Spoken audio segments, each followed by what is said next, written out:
محبت ایک فطری عمل ہے، محبت ایک خوبصورت احساس ہے، محبت زندگی کی امید ہے، محبت لامحدود ہے۔ یہ زندگی میں ہر انسان کو ہوتی ہے اور اس سے کوئی انکار نہیں کر سکتا۔ ہاں، محبوب مختلف ہو سکتے ہیں۔ کوئی انسان کسی دوسرے انسان سے محبت کرتا ہے، کوئی پرندوں سے محبت کرتا ہے اور انہیں پالنے کا شوق رکھتا ہے، کوئی فوج سے محبت کرتا ہے اور اپنی پوری زندگی مادر وطن کے لیے قربان کرنا چاہتا ہے، کوئی اپنے ماں باپ کے خوابوں کو پورا کرنا چاہتا ہے تو کوئی اپنے کاروبار سے لگاؤ رکھتا ہے۔ لیکن ان سب چیزوں میں ایک عنصر، ایک ایلیمنٹ یکساں رہتا ہے اور وہ ہے جنون۔ لیکن محبت میں دراڑ اس وقت آتی ہے جب دونوں فریق میں سے کسی ایک کو دوسرے کے بارے میں غلط معلومات ملتی ہیں، پھر دل ٹوٹتا ہے، انسان بیزار ہوتا ہے اور واپسی قریب قریب ناممکن ہو جاتی ہے۔ تم افغانستان جہاد کرے گی؟ یار میں نہیں ہو آپ ویڈیو نہ بنائیں، میں بھی پولیس کو بتاتا ہوں۔ کیا پاکستانی عوام کو دا گریٹ MM عالم، شہید راشد منہاس اور میجر عزیز بھٹی شہید سے محبت نہیں؟ بالکل ہے، تھی اور ہمیشہ رہے گی۔ لیکن پھر جنرل باجوہ جب ایک دفعہ کسی بیرون ملک میں اپنی اہلیہ کے ساتھ ایک جگہ بیٹھے ہوئے تھے تو انہیں کیوں اچھے الفاظ سے مخاطب نہیں کیا گیا؟ اس کی وجہ یہ ہے کہ آج کل ڈیجیٹل ڈیوائیڈ بالکل ختم ہو گیا ہے، ٹیکنالوجیکل گیپ نہیں رہا، ہر شخص کے پاس سمارٹ فون ہے اور وہ دنیا کے تمام معلومات تک رسائی رکھتا ہے۔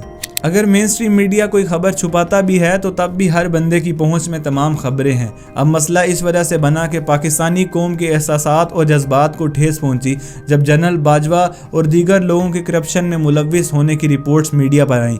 آپ دا ڈپلومیٹ اور دا ٹریبیون اخبار کی ہیڈ لائنز پڑھ سکتے ہیں۔ لوگوں کو پتہ چل گیا ہے کہ سیاستدانوں کی طرح ہمارے اعلیٰ ترین اور طاقتور ترین افسران بھی کرپشن میں ملوث ہیں، اور اب لوگوں میں ایک الگ طرح کی اویئرنیس آ چکی ہے۔ اور جنرل باجوہ کی الوداعی تقریر میں کیے گئے وعدے نے، جس میں انہوں نے کہا کہ فوج آئندہ کسی بھی سیاسی معاملے میں مداخلت نہیں کرے گی، یہ سن کر کچھ بھی ڈھکا چھپا نہیں رہا۔ اب الجزیرہ میں شائع ہونے والے ایکسپرٹس کے چند بیانات کو دیکھتے ہیں۔ لمز یونیورسٹی کے پولیٹیکل سائنس کے ایسوسیٹ پروفیسر الجزیرہ کو بتاتے ہیں کہ پاکستان ایک ہائبرڈ گورننس کے نظام کی ایک صاف مثال ہے جہاں سیاسی طبقہ تقسیم ہے۔ کچھ طریقوں سے یہ ایک چکن اور انڈے کی صورتحال ہے۔ فیض کہتے ہیں کہ ایک طرف سویلین حکومتیں لوگوں کو ڈیلیور کرنے میں کم مؤثر رہی ہیں، دوسری جانب under the gun political parties and violence in Pakistan کی مصنفہ نیلوفر صدیقی کا کہنا ہے کہ اگرچہ پاکستان کی سیاسی جماعتیں خامیوں سے خالی نہیں، لیکن ان کی ناکامیوں کی بڑی وجہ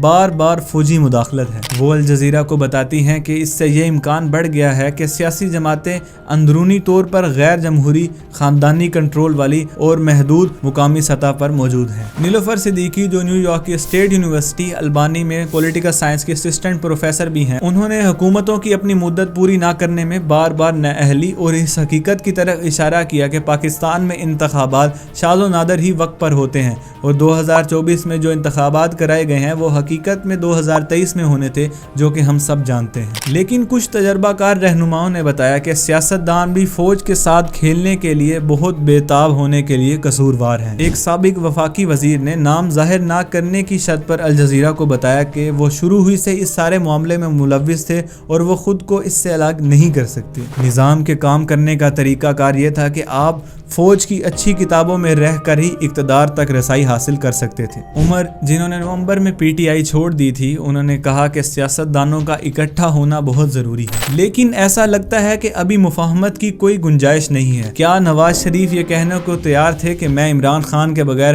حقیقی جمہوری نظام نہیں چلا سکتا؟ کیا عمران خان یہ کہنے کو تیار تھے کہ میں نواز شریف کے بغیر نظام نہیں چلا سکتا؟